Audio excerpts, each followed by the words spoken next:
रहीम नाज़रीन अस्सलाम वालेकुम। मैं हूँ इमरान वसीम। नाज़रीन, प्रोग्राम में सबसे पहले तो जो मैं वीलॉग रिकॉर्ड करने लगा तो एक डेवलपमेंट हुई है। तो सबसे पहले तो ये ख़बर आपके साथ हम शेयर कर लेते हैं और इसके बाद हमारे थंबनेल पे जिन ख़बरों की हेडलाइंस हैं, जिन ख़बरों का हमने तज़किरा किया है, फिर उन ख़बरों की तफसीलात आप नाज़रीन की खिदमत में पेश करेंगे। लेकिन सबसे पहले आप दोस्तों से आजिज़ाना हम्बल दरख्वास्त करेंगे कि चैनल को सब्सक्राइब कर लें, बेल आइकॉन का बटन भी प्रेस करें और वीडियो अगर पसंद आती है तो तमाम दोस्तों के साथ इसको शेयर भी करें और इसको लाइक भी करें।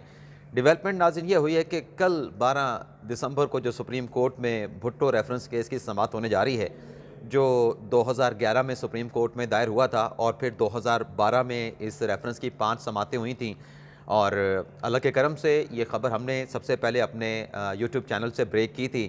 तो ये जो कल समाअत होने जा रही है भुट्टो रेफरेंस की, इसमें एक तो बिलावल भुट्टो ज़रदारी ने पहले पार्टी बनने की दरख्वास्त दे रखी है कि चूँकि अब वो हुकूमत में थे तो रेफरेंस दायर किया था, अब हुकूमत में नहीं है तो वो अब इस केस में इस रेफरेंस में पार्टी बनना चाहते हैं। इस दरख्वास्त को भी कल टेकअप किया जाएगा, लेकिन इसके साथ साथ फ़ारूक एच नायक की जानिब से आज एक और मुतफ़र्रिक़ दरख्वास्त जो है इस केस में दायर की गई है। और कल इस दरख्वास्त का जो 9 रुकनी लार्जर बेंच है, इस दरख्वास्त का भी जायज़ा लेगा। और ये दरख्वास्त है नाज़रीन के जो भुट्टो रेफरेंस केस की समाअत है ये लाइव दिखाई जाए, पूरी कौम को दिखाया जाए कि इस केस में क्या समाअत होती है, अवाम खुद देखें और अदालती कार्रवाई को खुद जो है उसको विटनेस करें। तो ये दरख्वास्त आज फ़ारूक एच नायक साहब ने सुप्रीम कोर्ट में दायर की है, तो कल बेंच जो है इस दरख्वास्त का भी जायज़ा लेगा। लेकिन अब तक की नाज़रीन जो डेवलपमेंट हो चुकी हैं उसके मुताबिक तो ये फैसला किया जा चुका है कि जो कमरा अदालत नंबर 1 जिसमें काजी फैसल साहब बैठ के मुकदमात की समाअत करते हैं, इस बेंच की जो प्रोसीडिंग है उसे अदालती कार्रवाई के बाद जो है सुप्रीम कोर्ट की वेबसाइट पे जो है वो जारी कर दी जाएगा। अब पीपल्स पार्टी की इस दरख्वास्त के ऊपर क्या फ़ैसला होता है ये कल की समाअत से ही पता चल पाएगा। इसके अलावा नाज़रीन सुप्रीम कोर्ट का एक और मुतनाज़ा फ़ैसला, लेकिन ये पाकिस्तान की सुप्रीम कोर्ट नहीं, ये इंडियन सुप्रीम कोर्ट है जिसमें दरख्वास्तें दायर की गई थी। जो मकबूजा कश्मीर की जो हैसियत है, जो रियासती हैसियत है, उसको चेंज कर दिया गया था। 5 अगस्त का जो मोदी सरकार का इक़दाम था उसको चैलेंज किया गया था। तो chief justice Indian supreme court की सरबराही में 5 रुकनी बेंच ने 16 समातें की, 16 रोज़ तक समातें की रोज़ाना की बुनियाद पे। और आज जो फ़ैसला महफूज किया था इंडियन सुप्रीम कोर्ट ने वो फ़ैसला सुना दिया है और तारीख़ का भारतीय सुप्रीम कोर्ट का एक और मुतनाज़ा फ़ैसला है। इससे पहले वो जो एक बाबरी मस्जिद थी उसके ऊपर भी भारतीय सुप्रीम कोर्ट का मुतनाज़ा फ़ैसला सामने आया था। अब इसमें भी जो मोदी सरकार का इक़दाम था जिसमें मकबूजा कश्मीर की रियासती हैसियत को चेंज कर दिया गया था, आर्टिकल 370 के ऊपर जो है वो के ख़िलाफ़ फ़ैसला हुआ था, उस पे जो है आज सुप्रीम कोर्ट ने फ़ैसला सुनाया है और ये कहा है कि जो भारतीय जो मकबूजा कश्मीर है उसको भारत का अटूट अंग करार दिया है। मोदी सरकार का जो फ़ैसला था उसको बरकरार रखा है और जो दरख्वास्तें आई थी कश्मीर की, मकबूजा कश्मीर की रियासती हैसियत को चेंज करने की, स्टेटस को चेंज करने की, उन तमाम दरख्वास्तों को जो है वो खारिज कर दिया गया है। अब नाज़रीन इस इंडियन सुप्रीम कोर्ट के फ़ैसले के बाद जो एप्लीकेंट थे, जो सुप्रीम कोर्ट में गए थे, इंडियन सुप्रीम कोर्ट में गए थे, उनके पास नज़रसानी का अख्तियार होगा कि वो इस फैसले के ख़िलाफ़ इंडियन सुप्रीम कोर्ट में जो है वो नज़रसानी में जा सकते हैं। अब बहुत सारे हवाले दिए जाते हैं कि इंडियन सुप्रीम कोर्ट बहुत आज़ाद है, बहुत आज़ाद है, लेकिन जिस किस्म का ये फ़ैसला दिया गया है अक़वाम मुत्तहिदा का ये जो इशू है, मतलब ज़ाहिर सी बात है कि इस मकबूजा कश्मीर के हवाले से अक़वाम मुत्तहिदा की करारदादें मौजूद हैं कि इसकी मुतनाज़ा हैसियत बरकरार रहेगी, इसकी रियासती हैसियत को आप चेंज नहीं कर सकते जब तक जो अक़वाम मुत्तहिदा की करारदादों के मुताबिक जो कश्मीरी हैं वो उनको हक़ राह दही नहीं मिल जाता कि वो किसके साथ रहना चाहते हैं, वो क्या फ़ैसला करना चाहते हैं। तो ये इंडियन सुप्रीम कोर्ट का जो फ़ैसला है वो अक़वाम मुत्तहिदा की करारदादों को भी इसमें जो है वो नज़रअंदाज किया गया है। लेकिन बहरहाल इसके अलावा इंडियन सुप्रीम कोर्ट से कश्मीरी मेरे ख्याल से कुछ एक्सेप्ट भी नहीं कर रहे थे, लेकिन बहरहाल कश्मीरियों की जानिब से और पाकिस्तान की जानिब से इस फैसले को, इंडियन सुप्रीम कोर्ट के इस फैसले को जो है सर-ए-तस जो है वो मुस्तरद कर दिया गया है। इसके अलावा नाज़रीन आज एक छोटी सी झड़प हुई है, गैर मुसद्दक़ा ज़राए के मुताबिक। मैं उसकी इन्फॉर्मेशन अभी कलेक्ट करने की कोशिश कर रहा हूँ, जब तक मुकम्मल मालूमात नहीं आती तो मैं इसको गैर मुसद्दक़ा इन्फॉर्मेशन कहूँगा। हुआ नाज़रीन ये है कि आज जो बेंच नंबर 5 है जिसके बेंच को हेड कर रहे हैं जैसे मज़ारी नकवी साहब, और उस बेंच में दूसरे जज हैं जैसे जमाल खान मंदुखेल साहब, और तीसरे जज हैं जस्टिस मोहम्मद अली मज़हर साहब। इस बेंच के सामने 15 फौजदारी मुकदमे लगे हुए थे, यानी किसी की ज़मानत का मुकदमा था फौजदारी केस में, किसी की सज़ाए मौत के ख़िलाफ़ मुकदमा था, किसी की जो है वो उम्र कैद के ख़िलाफ़ अपील थी। तो आज 15 केसेस इस बेंच के सामने लगे हुए थे। तो 9:30 बजे अदालती कार्रवाइयों का समातों का आगाज़ हो जाता है, लेकिन ये बेंच आज नहीं बैठ सका। लिटिगेंट्स आए होते, उन्हें यह बताया गया कि बेंच आज नहीं बैठेगा। बेंच जो है वो कोई वजह नहीं बताई गई लोगों को, लेकिन लोग जो है वो तहफ़्फ़ुज़ात का इज़हार कर रहे थे कि हम मुल्क भर से आए हैं, हमारे केसेस आज लगे थे, हमारा क्या कसूर है कि आज बेंच क्यों नहीं बैठा। तो हमने जब इसको डिग आउट किया तो पता चला कि ये जो बेंच है जिसमें 3 जजेस थे, जस्टिस नकवी साहब और जस्टिस मोहम्मद अली मदर साहब जो हैं वो सेरेमोनियल हॉल में मौजूद है, क्योंकि जो 5 अदालतें बनी हुई हैं, एक कमरा अदालत नंबर 1 है, उसके साथ कमरा अदालत नंबर 2, कमरा अदालत नंबर 3, उसके पीछे कमरा अदालत नंबर 4 है और 5 है।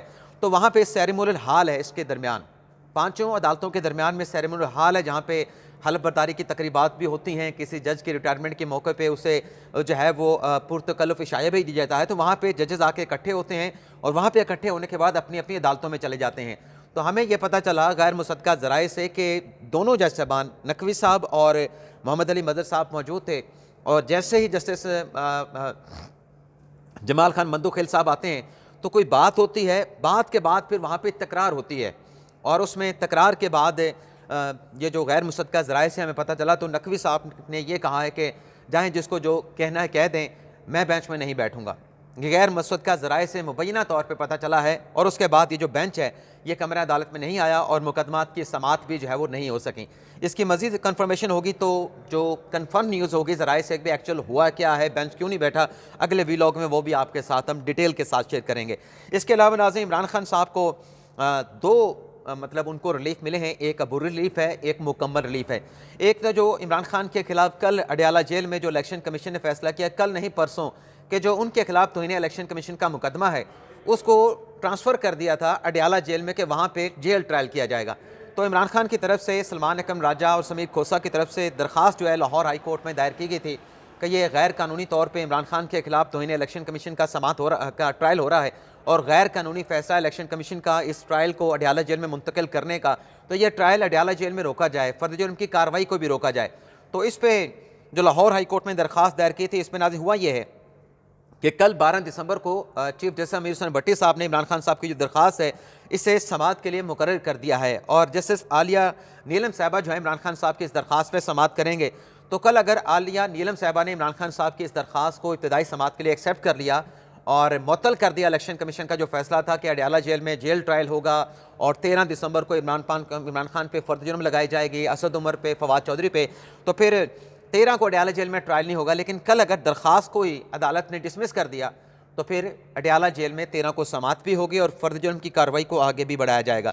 तो देखते हैं कि कल लाहौर हाई कोर्ट इस पर क्या फ़ैसला देती है। इसके अलावा नाज़रीन, इमरान खान साहब को एक और रिलीफ मिला है। वो रिलीफ नाज़रीन इंसदाद दहशत गर्दी की जो अदालत है जिसको प्रिजाइड करते हैं जस्टिस अबुल हसन जुल्करनैन साहब, जो इमरान खान साहब की अदम हाज़िरी पे 3 ज़मानतें थीं ATC के मुकदमात की, दहशत गर्दी के मुकदमात की, उनको कलअदम उनको खारिज कर दिया गया था, और एक शाह महमूद कुरैशी साहब की ज़मानत थी। लेकिन फिर यह मामला इस्लामाबाद हाई कोर्ट पहुँचा था, तो आमिर फ़ारूक साहब ने ये केसेस जो है मुतल्लिका ट्रायल कोर्ट्स को भिजवाए थे कि दोबारा सारे मामले का जायज़ा लेकर जो है आप इन अमूरी ज़मानतों का फ़ैसला करें। तो आज अबुल हसन जुल्करनैन साहब ने इस केस की समात की, और समात में अदालत ने इमरान खान की 3 मुकदमात में, दहशत गर्दी के 3 मुकदमात इमरान खान की ज़मानतों को कन्फर्म कर दिया है। 30-30 हज़ार के मुचलके जमा करवाने का हुक्म दिया गया है। शाह महमूद कुरैशी की अबूरी ज़मानत को भी कन्फर्म कर दिया गया है, उन्हें भी 30 हज़ार के मुचलके जमा करवाने का हुक्म दिया गया है। और इस केस में नाज़रीन जो इमरान खान साहब के वकील हैं सरदार मसरूफ़ खान और खालिद यूसुफ चौधरी साहब, ये पेश हुए हैं, और प्रोसिक्यूटर की जानिब से जज साहब से दरख्वास्त की गई कि इस केस में बड़े संगीन इल्ज़ामात हैं, बड़े संगीन केसेस हैं, दहशत गर्दी के केसेस हैं, तो ज़मानत ना दी जाए। तो जज साहब ने प्रोसिक्यूटर से पूछा कि ये जो आपने मुकदमात बनाए हैं इमरान खान के खिलाफ, शाह महमूद कुरैशी के खिलाफ, ये जब सब कुछ हुआ, तोड़ फोड़ हुई, जलाओ गिराव हुआ 9 मई के वाक़या के हवाले से, क्या इमरान खान और शाह महमूद कुरैशी मौके पर मौजूद थे? तो प्रोसिक्यूटर ने एतराफ़ किया कि नहीं, इमरान खान साहब मौजूद नहीं थे, लेकिन ये उनका जो इश्तियाल था, जो इश्तियाल अंगेज़ तकरीरें थे, बयानात थे, उसके नतीजे में सब कुछ हुआ है। तो अदालत ने प्रोसिक्यूटर इसके बाद से इत्तफ़ाक़ नहीं किया, प्रोसिक्यूटर की इस्तदा को रद्द कर दिया। इमरान खान और शाह महमूद कुरैशी की ज़मानतों को जो है अदालत की जानिब से कन्फर्म कर दिया गया है। पहले अबूरी ज़मानतें थी इमरान खान साहब की, अब यानी पक्की ज़मानतें इमरान खान साहब की इस केस में हो चुकी हैं। इसके अलावा नाज़रीन एक और बड़ा अहम केस है जो जिसकी आज कस्टम के हवाले से चीफ जस्टिस काजी फैसल साहब की अदालत में समात हुई है, और उसमें चीफ जस्टिस की जानिब से बड़ी सख्त जो है वो सरजनिश की गई है। इसमें नाज़रीन मुकदमा ये था, आपको बता देते हैं कि एक स्मगल शुदा ट्रक था जो ग़ालिबन 2016 में पकड़ा गया था। और ये ट्रक जो नाज़रीन 1996 मॉडल का था, तकरीबन कोई 20 साल तक ये स्मगल शुदा जो ट्रक था जो अफ़गानिस्तान के रास्ते पाकिस्तान लाया गया था, 20 सालों तक पाकिस्तान की सड़कों पे चलता रहा, बार बर्दारी का काम करता रहा, लोड लेके दूसरी जगह पे अनलोड करता रहा, यानी पूरी कमाई इस ट्रक के स्मगल शुदा ट्रक के ज़रिए की गई।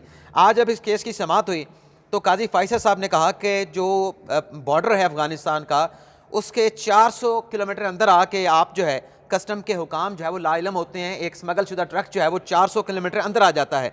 पहले खुद कस्टम के जो हुकाम हैं वो पैसे लेके जो है इस तरीके से चीज़ों को स्मगल कराते हैं और फिर उनको जो है पकड़ भी लिया जाता है। काजी फ़ैसल साहब ने कहा कि 1996 से ये 1996 का ये मॉडल का ट्रक है और 2016 में इसको पकड़ा गया। ये कोई माचिस की डब्बी तो नहीं थी कि एक स्मगल शुदा ट्रक पाकिस्तान की सड़कों पे चल रहा था। चौकियाँ भी होती हैं, टोल प्लाजे भी होते हैं, नाके भी होते हैं, लेकिन किसी ने नहीं पकड़ा। और फिर उन्होंने ये भी कहा कि कस्टम के हुकाम से कि आप पेशावर में जाके देखें कि किस तरह से स्मगल चीज़ें आपको गाड़ियाँ वहाँ पे मिलेंगी, स्मगल शुदा चीज़ें आपको वहाँ मिलेंगी, लेकिन कोई कार्रवाई नहीं होती। और फिर इस पर अदालत ने किया ये है कि ये जो सारा मामला था इसको जो है जो दरख्वास्त थी कस्टम हुकाम की, इसको जो है वो रद्द कर दिया गया है। अब जब मैं वीलॉग रिकॉर्ड कर रहा था तो इसी दौरान नाज़रीन के ये दोस्तों के जो मैंने आपके साथ खबर शेयर की कि बिलावल भुट्टो ज़रदारी ने सुप्रीम कोर्ट में दरख्वास्त दायर कर दी है कि जो भुट्टो रेफरेंस केस की समाअत है उसकी लाइव कवरेज होनी चाहिए। तो अब दोस्तों के मैसेज आना शुरू हो चुके हैं कि ये खबर हमारे साथ भी शेयर की जाए, लेकिन चलें उनके साथ भी शेयर कर लेते हैं। कोई इतनी बड़ी खबर नहीं कि हम इसको दें और बाकियों से छुपा के रखें, ये आप ही के सामने मैं बाकी दोस्तों के साथ भी शेयर कर लेता हूँ। और इसके अलावा नाज़रीन कल जो आपके साथ हमने खबर शेयर की थी, जो फ़ॉरेन ऑफिस का अफ़गान रेफ्यूजी केस में जवाब जमा हुआ था, अभी तक किसी नेशनल मीडिया के ऊपर जो है वो जवाब नहीं चला, तो वो भी हमारे एक्सक्लूसिव खबर थी। इसके अलावा नाज़रीन इमरान खान साहब के जो निकाह का केस है उसकी भी आज ट्रायल कोर्ट में समाअत हुई है। इस हवाले से जो डिटेल हैं वो अगले व्लॉग में आप नाज़रीन के साथ हम शेयर करेंगे। लेकिन PTI के एक और रहनुमा है राजा खुर्रम नवाज़ और आमिर महमूद कियानी, उनके ऊपर भी तोड़ फोड़ का मुकदमा था और आज जज अबुल हसन ज़ुल्करनैन साहब ने इस केस की समाअत की। वकील सफ़ाई सरदार मुज़फ़्फ़र और आमना अली इस केस में पेश हुए हैं।